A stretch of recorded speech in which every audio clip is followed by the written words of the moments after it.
Do it again. Testing 1, 2, 3.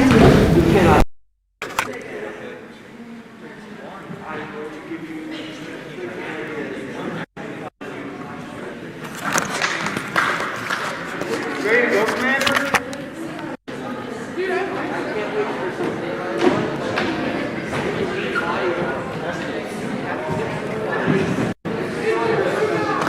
Testing. Cool. Oh.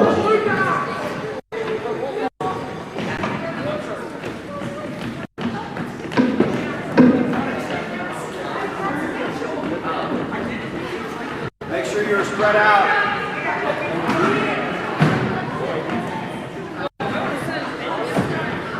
Mr. Pope, how are we doing? Okay, how are you?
Okay, ladies and gentlemen, if we can please have your attention, we're about to get started.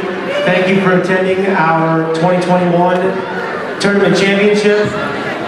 Today we have a matchup between Ella Mothersbaugh and Susan B. Anthony. Give her a round of applause. And the Commander Bailey and Montesquieu. Those of you sitting in the stands are Most of you are very familiar with this process. We do have some 7th graders watching. For those of you that are unfamiliar, each candidate will have a chance to make an opening statement regarding their person's impact in U.S. history. They will have a chance to rebut anything that is said about their character or add more information, and then each character will have a chance for a final statement.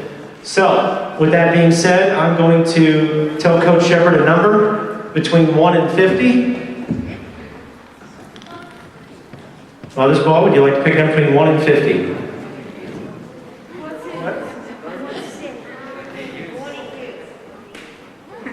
14 and 37? 20. My number was 20. So, Ms. Mother's Ball, would you like to have the first opening statement? So, with that being said, one more round of applause for these two and we'll get started.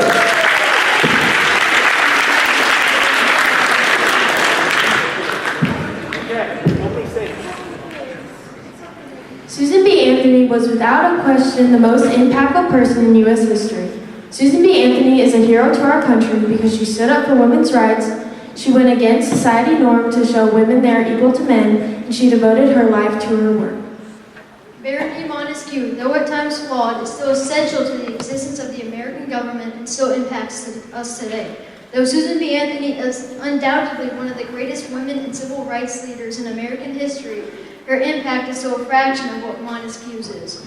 Montesquieu not only fostered the separation of powers theory that our government still uses today, but he argued against slavery and fought for the individual liberties we enjoy today, among them attending school and being able to voice our opinions freely, which I am standing here doing both today. Though Anthony is important, she not only had multiple flaws that degraded her own impact, but was only part of a movement for women's rights.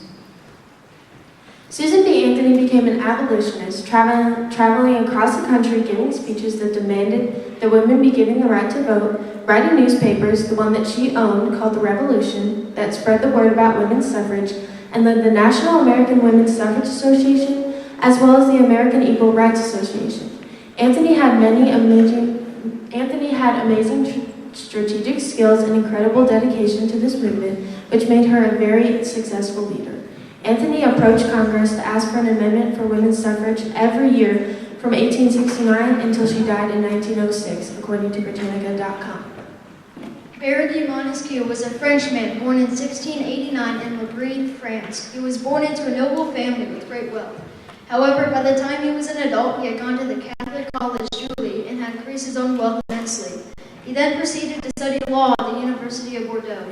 During this time, he acquired his political convictions, among them a belief for individual liberties and learning to hate the monarchy he lived within. But this was only the beginning of Montesquieu's career. He made many achievements through the following decades, but what he is best known for is his main political document, The Spirit of the Laws. This document discusses the theory of separation of powers, classifications of governments, the political effect of climate on a society, and political freedom. The most important of these, though, was his work on separation of powers. This is because not only is it used in the American government today, but in almost every modern democracy, who all in turn influence us in some shape or form. According to CRFUSA.org, Montesquieu wrote that the main purpose of government is to maintain law and order, public liberty, and the property of the individual. But at the time, women were not often seen as individuals, but as property instead. Women were not able to vote in any elections, meaning they had no say in the government. Women weren't even allowed to own property or make income. Thanks to Susan B. Anthony, women can now do all of those things. According to SimpleBooklet.com, he thought that women were weaker than men and that they had to obey the commands of their husbands. Women's rights groups often use political parties to pass women's rights laws to advance their ideas faster. They argue that they could gain that party a significant amount of votes if they voted for pro-women initiatives, thus winning them the election. Not to say women and Anthony couldn't have done it themselves, but the very thing that allowed her life's work to be advanced decades faster because of Montesquieu's works. Anthony risked her own freedom for others. According to interexchange.org, Anthony was arrested for illegally voting in the 1872 presidential election at her home in Rochester, New York. She was charged with a fine of $100, which today would be $1,740. She refused to pay and the case was dropped. This brought her and the women's suffrage movement even more publicity and attention. According to Rule ruleoflaw.org, the separation of powers is important to protect human rights as well as women's rights. This is due to the fact that formal processes in the executive or legislative branch can be taken to the judicial branch for a rebuttal against them. This factor is essential in helping preserve not only rights of women, but of minorities as well, both people Anthony fought for. According to brainingquote.org, Montesquieu said, "To become truly great, one has to stand with people, not above them." But he in fact put himself over all women and thought that they shouldn't have an opinion, like I said before. Either he's saying that he isn't truly great, or women weren't even people at this point. But he thought they could lead in government? No, he said that they should obey the commands of their husbands and they shouldn't even have an opinion. He said women could lead in government, according to Britannica.com. Okay, but his own beliefs said that women weren't allowed to have an opinion at all. Well, that's obviously not true, because he literally said in the spirit of the laws that women can lead in government. Although Montesquieu did bring the idea to the United States, he really didn't come up with it on his own. According to Britannica.com, Montesquieu's argument that liberty is most effectively safeguarded by the separation of powers was inspired by the English Constitution, and goes on to say the English philosopher John Locke had earlier argued that legislative power should be divided between king and parliament, which Montesquieu took a lot of inspiration from. John Locke, though important, had ideas that were only slightly similar to those of Montesquieu. His separation of powers theory leaves out the judicial branch entirely, which he saw as being more of a minor power, and he leaves the legislative branch with greater power. Now, imagine our government without a judicial branch, the branch that literally could have decided the outcome of the Civil War, who did decide the outcome of countless civil rights cases as well as women's rights cases, the very thing Susan B. Anthony was fighting for. Even today, political parties clash over who controls the Supreme Court. The countless cases that have gone to the Supreme Court alone is once again enough for Montesquieu to have a greater impact than Susan B. Anthony. Women make up 51% of the United States. Without Susan B. Anthony, over half the country wouldn't have a say in anything that happens in our country, and important issues that affect them and all the other people living in the United States. According to the Washington Post, quote, women's voting rights came at moments and places where partisan politics were particularly contentious and the suffrage movement had become allied with other constituencies that partisan politicians needed to maintain or recruit to achieve electoral victory. So we can take from the previous quote that, like previously stated, women's voting rights often came not by marches or speeches by activists like Anthony, but by using the very same political system Montesquieu fostered. To add on, 20 states and territories had already allowed women to vote in elections prior to the 19th Amendment due to this tactic. Women would have only been able to vote since 1920, 12 elections. Without women being able to vote, our country would have turned out completely different. Franklin Roosevelt, John F. Kennedy, Bill Clinton, Barack Obama, Donald Trump, and all other presidents since 1920 may have not had their impact on the U.S. without Susan B. Anthony and the women that voted in those elections. All the 20 states and territories I mentioned all occurred within 3 decades, and due to the future conflicts that would arise, I would go to say almost every state in the Union would have allowed women to vote by 1950. But thanks to Susan B. Anthony, that process was sped up. Well, not really, honestly, because, like I said earlier, Anthony wasn't a big part of the true reason women's voting laws were passed. In reality, she was often disconnected from those tactics. According to the Washington Post, passing women's rights laws included, quote, politics of coalition building and partisan maneuvering, neither of which were great strengths of Anthony. So not only did Anthony fail to help her own movement, she didn't even have the tools to do so.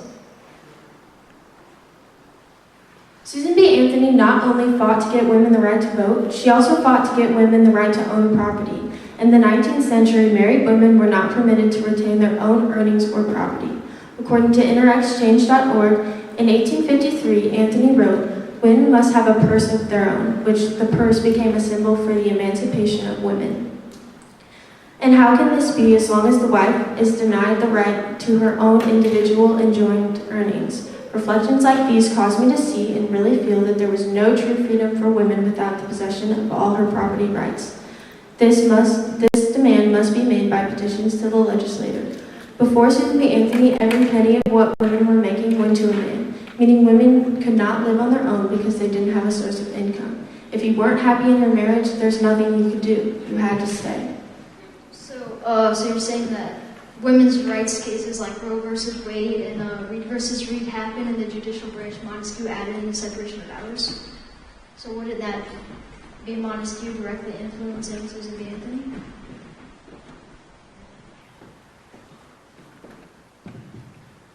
Once again, Montesquieu had took a lot of inspiration from the king and parliament in the English Constitution.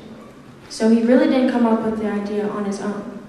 Almost every historian, ancient historian, has said that Montesquieu is the one who fostered and greatly added on to that separation of powers, and though he did take advice, I guess you could say, from the British, he definitely changed it because it's not like they're part of the parliamentary system they have today. You want to move on to conclusion statements? I'd like to say a few more things, if that's okay. A lesser known part of Montesquieu's works include his writings on religion, which are actually quite knowledgeable, though his writings are almost always from a scientific standpoint. In his writings, he states that religion is often produced to create good feelings or order in civil society. For example, in Islam, pork is a forbidden food according to the Holy Quran. In Arabia, where Islam is commonly worshipped, hogs are rare to find and commonly carry diseases with them. He also says that religion can help prevent bad institutions and laws from becoming powerful and in effect. However, he states that it's usually wrong to base laws off of any religion. He cites that religion is based on the individual, while laws are passed for the good of society as a whole, which is often an issue in American society today. And possibly the most important section of his writings of religion are that of his thoughts on religious freedom, which is the exact reasons millions of immigrants have fled to America throughout our history. Montesquieu says that government should allow and respect the existence of all religions inside of their borders. But I'm ready for closing statements. In conclusion, Susan B. Anthony is the most impactful person in U.S. history, unlike Montesquieu, because she dedicated her life to her movement and getting women the equality they deserved. She truly changed our country forever. Excuse me. So, Susan B. Anthony was just one of the many thousands of American women in the struggle for women's rights. The constant fixation we have on her has blinded us to the truth, that voting rights are not won by elegant speeches or marches through the streets, but by utilizing political parties in contentious times. If you have anyone to thank for the precious rights millions in the U.S. enjoy today, you have Montesquieu to thank, not Anthony. In conclusion, while both Montesquieu and Susan B. Anthony have their triumphs and their failures, Montesquieu's accomplishments do something that Anthony never could have done.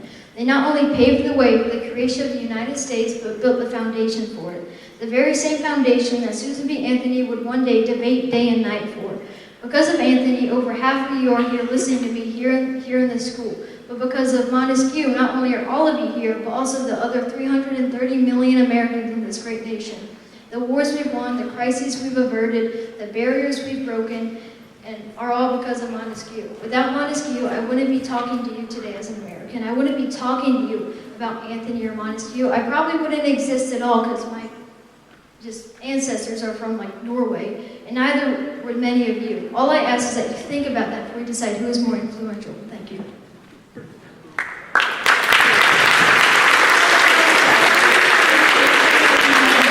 Excellent job, you two. Judges, start formulating your thoughts.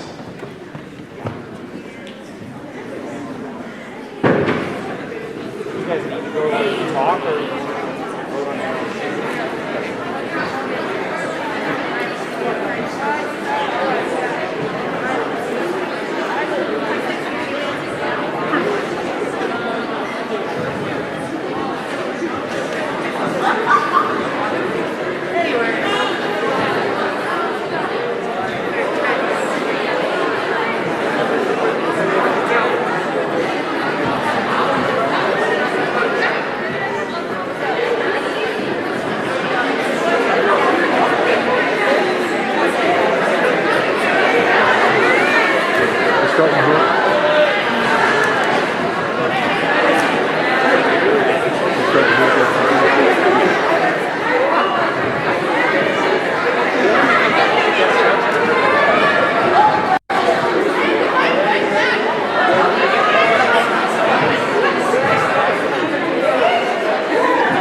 Okay, the judges have cast their votes.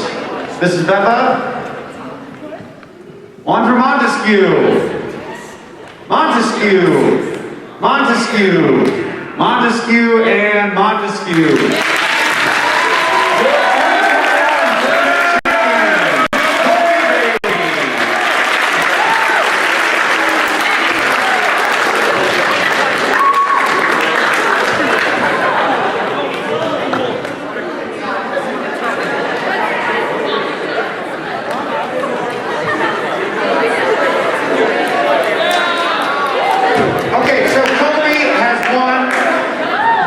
He had to defeat the other class champions in the semifinals, for those of you who are just watching this for the first time. So he has won a trophy and a $100 Visa gift card to spend wherever he chooses. One more round of applause for Mr. Bailey.